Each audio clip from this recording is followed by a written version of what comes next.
Hi friends, నేను మీ Padmavati. Welcome to Vennelaganti Padma's kitchen. ఈరోజు నేను చూపించబోయే వీడియో ఏంటంటే చట్నీ పౌడర్ అండి.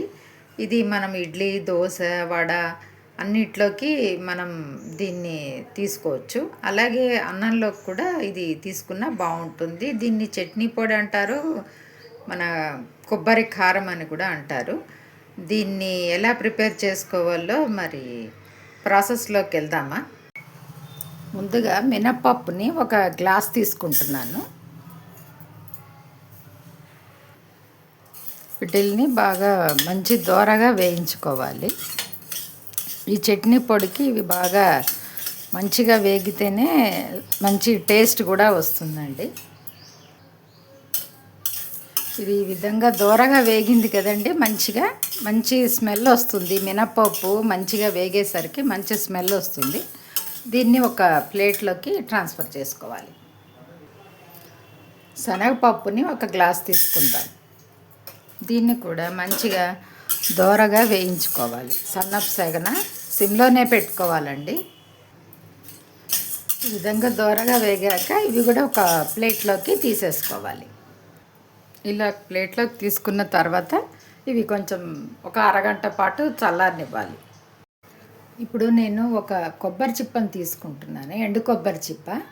ఈ ఒక చిప్పను కట్ చేసి ముక్కలు చేసుకొని గ్రైండ్ చేసుకోవాలి. ఈ విధంగా గ్రైండ్ చేసి పెట్టుకోవాలి. ఇప్పుడు పొయ్యి మీద ఒక బాండీ పెట్టుకొని దాంట్లోకి ఒక స్పూను నూనెని వేసుకోవాలి.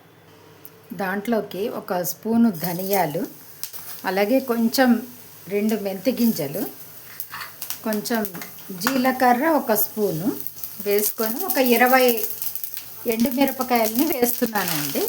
20 అంటే మీ కారానికి మీరు ఎంత కావాలంటే అట్లా దానికి తగ్గట్టుగా తీసుకోండి. నేనైతే ఒక 20 తీసుకొని వేయించుకున్నాను. ఇలా వేగిన తర్వాత ఇప్పుడు స్టవ్ ఆఫ్ చేసేసుకోవాలి. ఇప్పుడు పోపునంతా జార్లోకి తీసుకొని తగినంత ఉప్పును వేసుకోవాలి. తర్వాత కొంచెం పసుపు వేసుకోవాలండి. కొంచెం చింతపండుని ఇట్లా కొంచెం అంత తీసుకున్నాను, ఇది తీసి ఇట్లా వేసుకోవాలి. ఇప్పుడు దీన్ని గ్రైండ్ చేసుకోవాలి. ఇప్పుడు దీంట్లోకి ఈ వేయించి పెట్టుకున్న ఈ శనగపప్పు, మినపప్పుని వేసేసుకొని గ్రైండ్ చేసుకోవాలి. ఇలా కొంచెం స్మూత్గానే గ్రైండ్ చేసుకోవాలండి. దీంట్లో వెల్లుల్లి వేయాలనుకున్న వాళ్ళు వేసుకోవచ్చు. నేను ఇందాక వేయడం మర్చిపోయానండి, ఇప్పుడు వేస్తున్నాను. కొన్ని వేసి గ్రైండ్ చేసుకోవాలి. వెల్లుల్లి వేసుకోవాలనుకున్న వాళ్ళు వేసుకోవచ్చండి, లేకపోతే లేదు. ఇప్పుడు స్టవ్ మీద బాండీ పెట్టుకొని ఒక స్పూను ఆయిల్ని వేసుకోవాలి. ఒక ఎండుమిర్చి, కొంచెంగా ఆవాలు, కొంచెంగా జీలకర్ర వేసుకోవాలి. ఒక స్పూను ఇంగువను కూడా యాడ్ చేసుకోవాలి. ఇవి చిటపట్లాడిన తర్వాత దీంట్లోకి కరివేపాకు వేసుకోవాలి. కరివేపాకు బాగా డ్రైగా వేగిపోవాలండి. తర్వాత మనం ఎండు కొబ్బరిని గ్రైండ్ చేసి పెట్టుకున్నాం కదా, దీన్ని వేసుకోవాలి. ఇది ఎండు కొబ్బరి వేసాను నేను. అలాగే పచ్చి కొబ్బరి కూడా వేసుకొని ఈ విధంగా మనం చేసుకోవచ్చు. పచ్చి కొబ్బరి అయితే కొంచెం ఎక్కువసేపు వేయించాలండి. ఇదైతే కొంచెం సేపు వేయిస్తే సరిపోతుంది, ఎందుకంటే ఇది ఆల్రెడీ ఎండుదే కాబట్టి. ఇది ఒక 2 మినిట్స్ వేగిన తర్వాత ఈ పొడిని అంతా వేసేసుకోవాలి. వేసుకొని మిక్స్ చేసుకోవాలంతా. దీన్ని కొబ్బరి కారం అని కూడా అంటారండి. కొబ్బరి కారం అంటారు, మళ్ళీ చట్నీ పౌడర్ అని కూడా అంటారు. ఇది ఇడ్లీలోకి, దోశల్లోకి, వడల్లోకి, అన్నంలోకి కూడా చాలా టేస్టీగా ఉంటుంది. ఇలా చేసి మనం డబ్బాలో పెట్టుకుంటే కనుక చాలా రోజుల పాటు నిలవ ఉంటుంది.